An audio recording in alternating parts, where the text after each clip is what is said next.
안녕하세요. 저는 쿠키뉴스 문대찬 기자입니다. 네, 안녕하십니까. 쿠키뉴스 게임스포츠팀 김찬홍 기자라고 합니다. 네, 안녕하세요. 강한결 기자입니다. LCK 개막이 6월 9일이죠. 네. 이제 일주일 앞으로 다가왔는데 오늘은 간단하게 좀 시즌 전망에 대한 얘기들을 이렇게 나눠보도록 할게요. 이제 서머 시즌 변경점들이 많아가지고 이 부분들을 좀 하나씩 좀 짚어보고 이렇게 이야기를 본격적으로 시작을 하도록 하겠습니다. 첫 번째로 이제 1년 만에 롤파크가 관중들을 맞게 됩니다.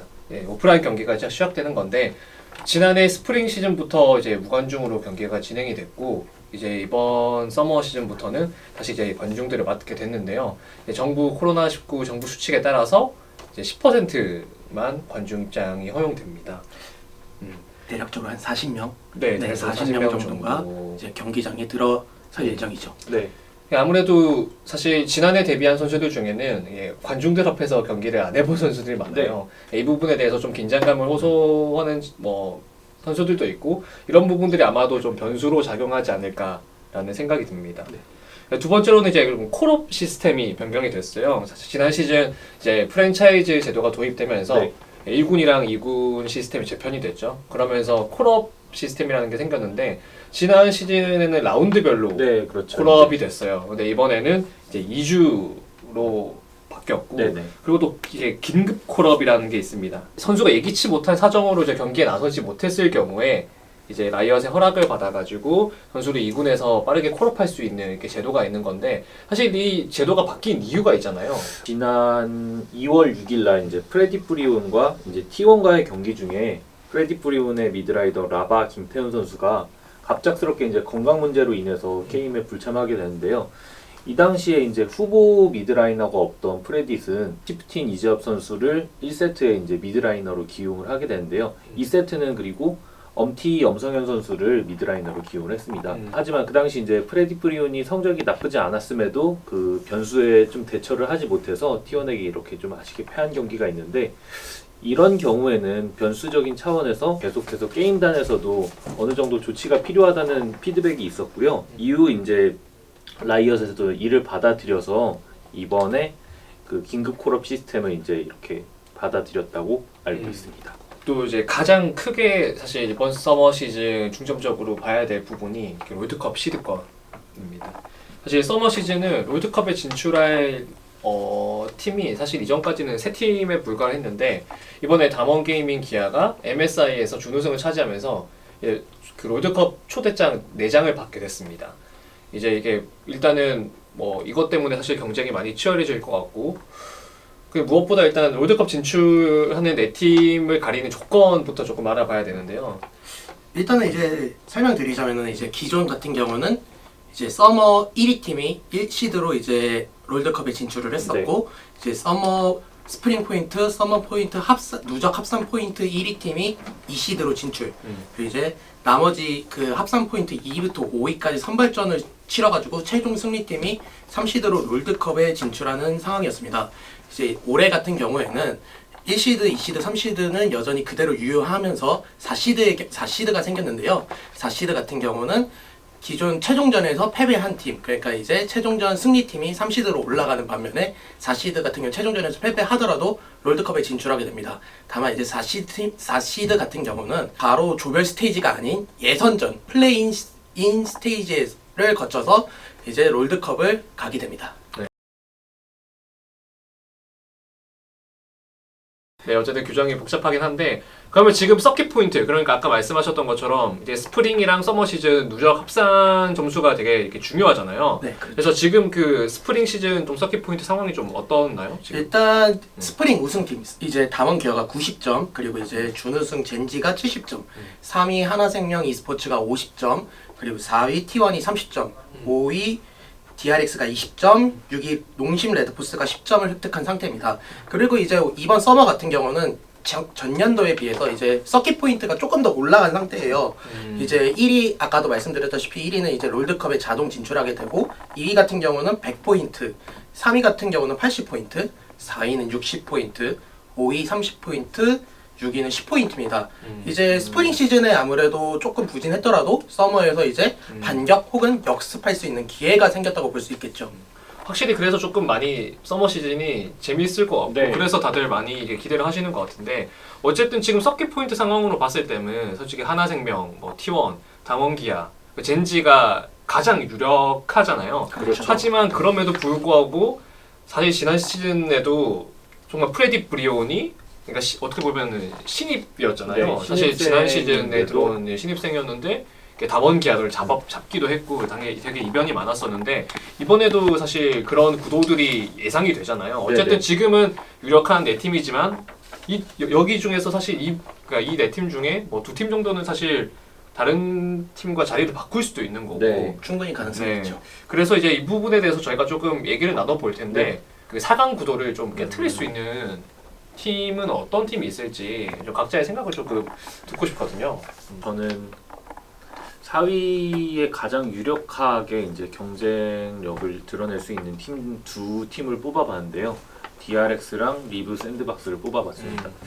우선 DRX부터 말씀을 드리면 DRX는 이제 지난 스프링 스플릿 데프트 김혁규, 초비, 정지훈, 보란, 최현준, 캐리아 류민서까지 이제 주전 선수 4명이 다 이제 이적을 하는 소위 엑소더스를 겪었는데요. 그럼에도 불구하고 표식 홍창현을 중심으로 똘똘 뭉쳐서 새로운 DRX 2기가 이제 5위로 시즌을 마감했으니까 소기의 성과라고 보고요. 그렇죠. 그리고 거기에 이제 심해 김대호 감독이 자격 정지를 받아서 스프링 시즌에 참가를 못했음에도 불구하고 송 김상수 감독 대행이 잘 팀을 이끌었다는 것을 이제 저는 좀 강점을 두고 싶고요. 이제 다시 이제 김대호 감독이 돌아왔는데 지난 스프링 스프릿 때 좋은 모습을 보여줬던 이제 킹겐 황성훈 선수 그리고 솔카 송수영 선수들이 김대호 감독의 조련을 받게 되면 더욱 좋은 모습을 보여줄 수 있을 것 같아서 그래서 DRX를 4위로 뽑았고요. 그게 사실 미디어 데이에서 이제 김대호 감독이 그 부분에 대해서 좀 얘기를 하시더라고요. 아, 네네. 예, 특히 이제 솔카 선수랑 이제 몇몇 선수들이 좀 기본기가 안 되어 있는 것 같다. 네네. 어떤 팩이나 이런 부분들은 좋지만 기본기가 안 돼 있는 것 같아서 내가 이 기본기를 조금 다잡아 보겠다라는 얘기를 좀 하셨는데 아무래도 좀 그런 부분들이 조금 보강이 되면은 DRX 여전히 이번 시즌에도 강팀이 아닐까 좀 예상을 하게 됩니다. 샌드박스 같은 경우는 1라운드에는 정말 어떻게 이렇게 팀 합이 안 맞을 수 있나라는 생각이 들 정도였는데요. 2라운드 이제 프린스 이찬 선수 영입 이후에는 조금씩 합이 맞아가는 모습을 보여줬어요. 그리고 서밋 바구테 선수, 크로커 김동범 선수가 굉장히 강한 상체를 구성하면서 힘 있는 모습을 보여줬고 무엇보다 가장 칭찬하고 싶은 건 이제 페이트 유수석 선수인데요. 그렇죠. 네, 2라운드 막판 분전은 페이트 유수석 선수가 만들어줬다고 해도 저는 과언이 아니라고 생각하고 있습니다. 그래서 충분히 2라운드 마지막 모습을 보여준다면 서머 때도 좋은 의미의 이런 유쾌한 반란이 일어나지 않을까 생각하고 있습니다. 김창훈 기자님. 저도 한결 씨랑 똑같은 의견이에요. 일단은 저도 DRX하고 샌드박스를 선정을 했었는데 이제 다만 조금 걱정해야 될 부분, 유의할 부분을 좀 보자면은 일단 DRX 같은 경우는 이제 코칭 스태프가 변경이 조금 있었습니다. 이제 정지가 풀린 시맥 감독이 이제 감독으로 올라갔고요. 감독 대행을 맡았던 송 김성수 감독 대행이 코치로 내려갔습니다. 이제 두 코칭 스태프의 의견 조율이 좀 전 되게 중요해질 거라고 생각을 하고 있습니다. 아무래도 좀 뭔가 두 감독과 코치의 스타일이 좀 상반되어 보인다? 그렇죠. 그냥 그 사람을 이제 봤을 때 김대호 감독이 불이라면 약간 김상수 코치 같은 경우는 물 같은 느낌이 듭니다. 그러기 때문에 그 두 감독과 코치의 이제 융화? 그쵸? 그게 좀 중요하다고 생각해요. 특히나 이제 기존에 있던 코칭 스태프 김무성 코치야 김대호 감독을 오랫동안 그렇죠. 보좌했던 인물이긴 한데 이제 김상수 코치랑 김대호 감독의 시너지가 얼마 정도 잘 나냐에 따라서 조금 갈리지 않을까라는 생각을 하기도 하고 또한 바텀이 어느 정도 개선이 되느냐 이제 상체가 상당히 잘해줬던 반면에 그렇죠. 바텀은 조금 아쉬웠다는 평가가 있었습니다. 네. 그런 만큼 이제 바텀 선수들이 바우 베카 선수가 얼마나 분전을 해주느냐가 좀 갈릴 것 같아요. 그리고 샌드박스 같은 경우는 아까도 말씀해 주셨다시피 이제 프린스 선수가 합류한 이후에 상당히 발전된 모습을 보여주긴 했었는데 이 공격성을 이 메타에 맞게 잘 어떻게 얼버무리느냐 이게 조금 키포인트가 되지 않을까라는 생각을 하고 어떻게 있습니다. 버무리느냐. 네. 저도 사실 두 기자분이랑 좀 비슷한 게 저도 리브 샌드박스를 사실 좀 다크호스로 꼽고 있는데 지난 시즌은 좀 안 풀렸던 것 같아요. 첫 네. 단추를 좀 잘못 깨면서 좀 힘든 부분들이 있었고 하지만 이제 뭐 이찬 선수가 들어오면서 사실 후반기에 되게 좋은 모습 보여주기도 했었고 뭐 아까 말했지만 페이트 선수가 진짜 지난 시즌 지표로만 봤을 때 정말 최상위권 미드라이너들한테 밀리지 않는 그런 모습을 보여줬기 때문에 저는 리브 샌드박스가 이번 시즌 뭐 1라운드부터 좀 좋은 모습 보여준다면 얼마든지 상위권을 좀 위협할 수 있는 그런 팀이 되지 않을까 생각하고 있고 저도 또 사실 두 분 의견과 마찬가지로 DRX를 강팀으로 보고는 있는데요. 그래서 저는 이번에 조금 농심 레드포스 쪽으로 마음이 기우는 이유가 사실 농심은 지난 시즌 좀 저력을 많이 보여줬잖아요. 특히 바텀 듀오 되게 덕담 선수랑 이제 켈린 선수가 버티고 있는 바텀 듀오의 힘이 굉장히 좀 강력했고 무엇보다 저는 좀 이번에 미드라이너 쪽에 사실 선수 보강이 있었잖아요. 그쵸. 고리 선수가 어떻게 들어왔는데 사실 베이 선수가 안정적으로 잘해주긴 했지만 좀 DRX의 공격성과는 사실 조금 어울리지 않는다라는 얘기가 나오기도 했었어요. 농심. 네, 농심. 그렇죠. 죄송합니다. 그런 부분이 있었는데 이번에 고리 선수가 들어오면서 두 선수 사이에 좀 괜찮은 경쟁이 펼쳐질 것 같고 그 상황 속에서 베이 선수가 성장할 수 있는 여지도 있을 거라고 보고요. 그 다음에 또 고리 선수가 베이 선수의 좀 부족한 점을 그 팀에 보강을 시켜준다면 이번에 농심이 좋은 모습 보여주지 않을까라는 생각이 듭니다. 다만 이제 고리 선수가 조금 최근 실전 경험이 없는 상태죠. 이제 EDG 이적한 이후에 조금 경기를 많이 그렇죠. 못 뛴 상태입니다. 그러다 보니까 어느 정도 실전 경험을 빠르게 채우느냐 그게 좀 관전 포인트가 될 수 있다고 보고 있습니다. 사실 저희가 좀 두 팀씩만 뽑아봤지만 저는 아프리카 프릭스도 그렇고 네. 얼마든지 그 위협할 수 있는 팀이 있다고 보거든요. 특히 아프리카 프릭스는 지난해 중후반 운영이 너무 잘 안 됐고 사실 그런 부분들을 너무 잘 알고 있기 때문에 팀적으로 보완이 있었을 거라 생각을 하고요.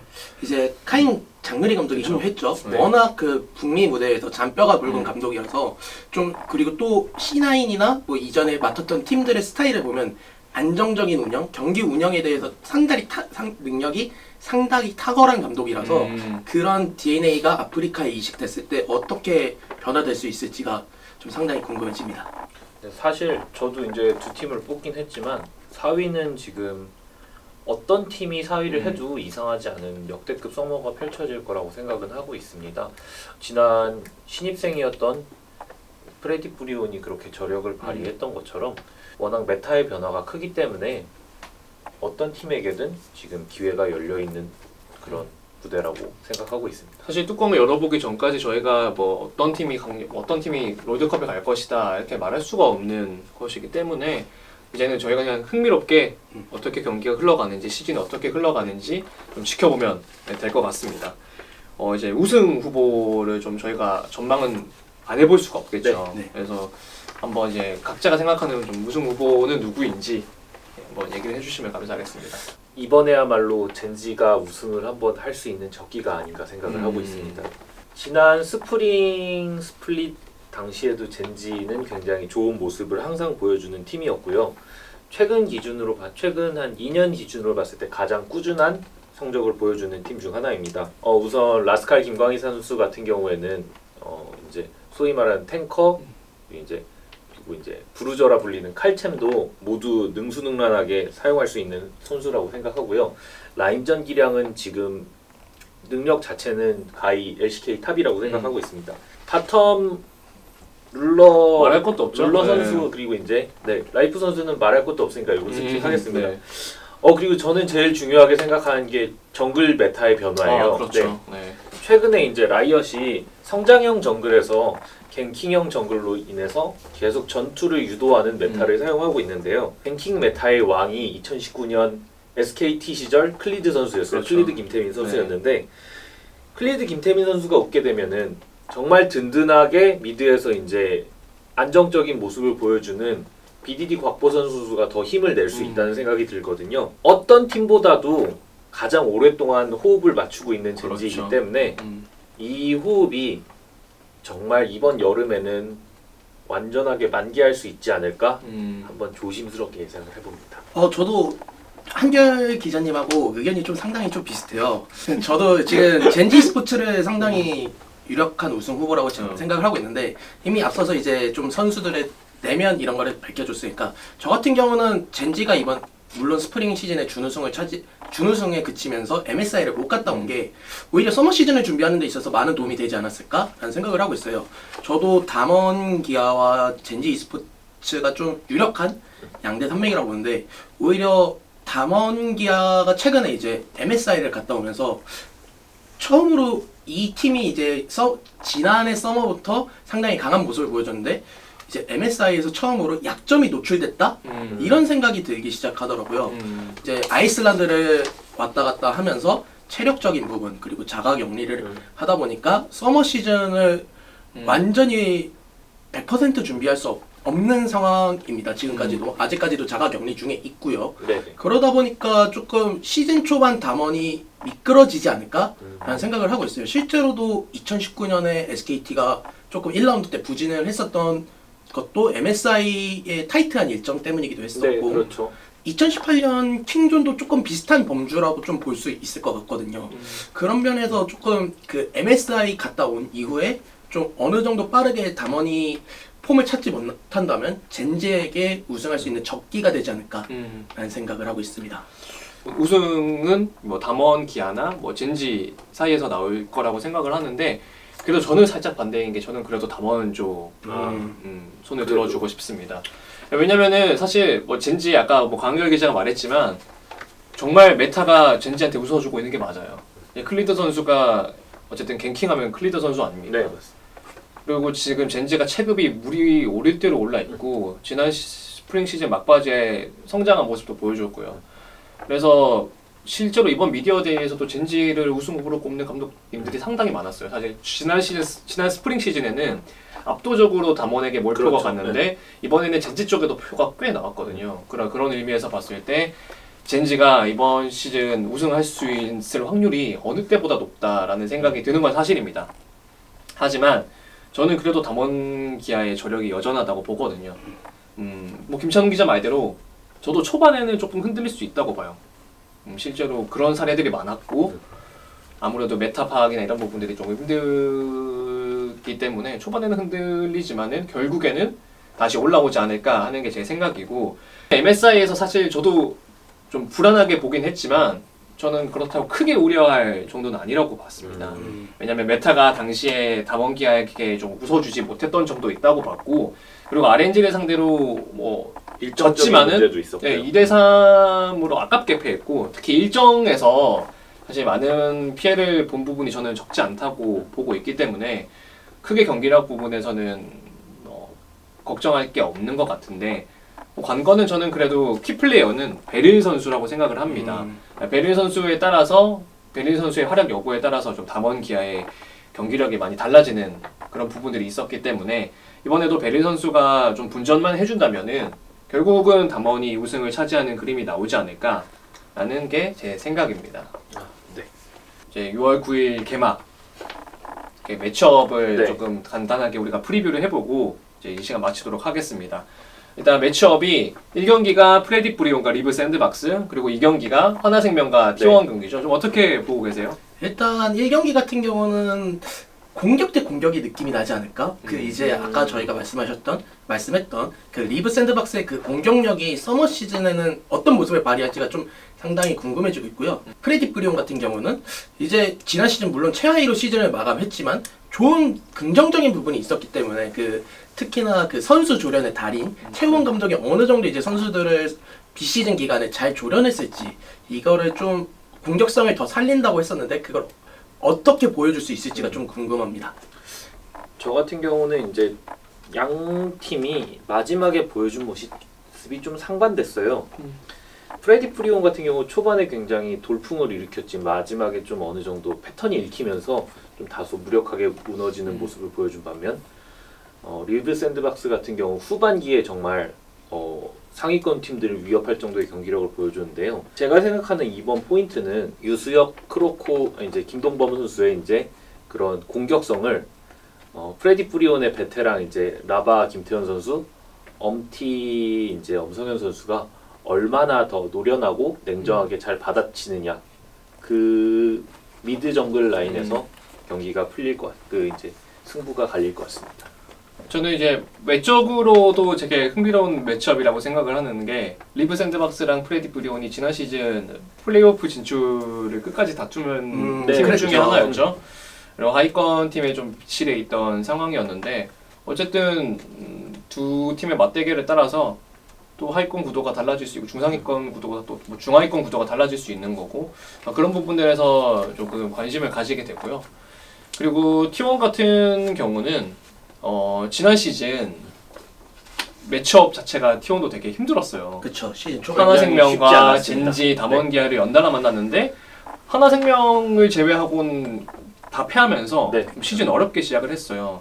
근데 이번에 양대인 T1 감독이 스프링 시즌은 준비 기간이었고 서머 시즌 내가 확실하게 이번에 보여주겠다라는 출사표를 던졌는데 그래서 첫 주를 되게 중요시 하시더라고요. 사실 첫 주의 결과에 따라서 T1이 첫 단추를 잘 깰 수 있냐 없냐 결정되는 것이니까 그 부분에 초점을 맞추는 게 좋겠고 특히 하나생명이 지난 시즌 T1을 상대로 한 번도 못 이겼습니다. 그쵸. 맞습니다. 그래서 이번에 그 좀 서력을 제대로 할 수 있을지 지켜보는 것도 좀 관전 포인트가 되겠네요. 이제 또 T1과 하나생명 같은 경우는 바텀 맞대결이 또 상당히 재밌는 매치업 중 하나잖아요. 그렇죠. 이제 바텀 같은 경우는 하나생명 바텀 이제 데프트 김혁규 선수, 비스타 오효성 선수가 어느 정도 좀 더 발전했을지가 관전 포인트일 것 같고 이제 T1 같은 경우는 누가 나올지 모르는 상황이죠. 그렇죠. 원딜이. 네. 이제 서포 같은 경우는 캐리아 유민석 선수가 고정된 상태에서 이제 원딜러 이제 구마유시 이민영 선수가 나오냐 아니면은 테디 박진성 선수가 나오냐 이게 좀 관전 포인트가 될 것 같은데 누가 나와도 재밌는 매치업이 되지 않을까. 사실 그 양대인 감독님께서 이제 주전은 확정이 됐다라고 얘기를 하셨는데 그쵸. 근데 아직까지는 주전이 누군지 모르잖아요. 그쵸. 스프링 막바지에는 테디 선수가 끝까지 나오긴 했지만 어떻게 될지 사실 저는 네. 아직까지 모른다고 생각이 들고 특히 구마요시 선수가 지금 솔로 랭크 1위입니다. 네, 그쵸. 양대인 감독으로서도 이게 고민이 깊어질 것 같은데 과연 어떨지.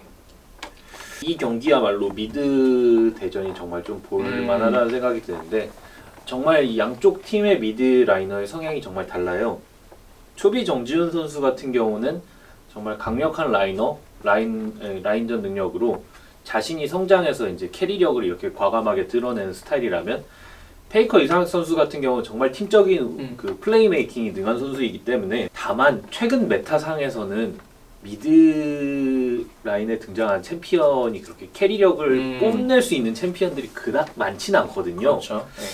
그래서 오히려 발 빠르게 돌아다니면서 하는 게 중요해 보이는데 하나생명보다는 T1의 정글러 쪽에 좀 더 강점이 있다고 생각해서 한 5.5 대 4.5 정도로 T1이 조금 더 유리하지 않을까 조심스럽게 예상을 해봅니다. 알겠습니다. 오늘 LCK 서머 개막전 앞두고 얘기를 나눠봤는데요. 저희는 이제 1라운드 끝나거나 아니면 또 이슈가 생기면 또 찾아오도록 하겠습니다. 예, 이만 쿠키뉴스 게임 스포츠 팀이었습니다. 네, 감사합니다. 감사합니다.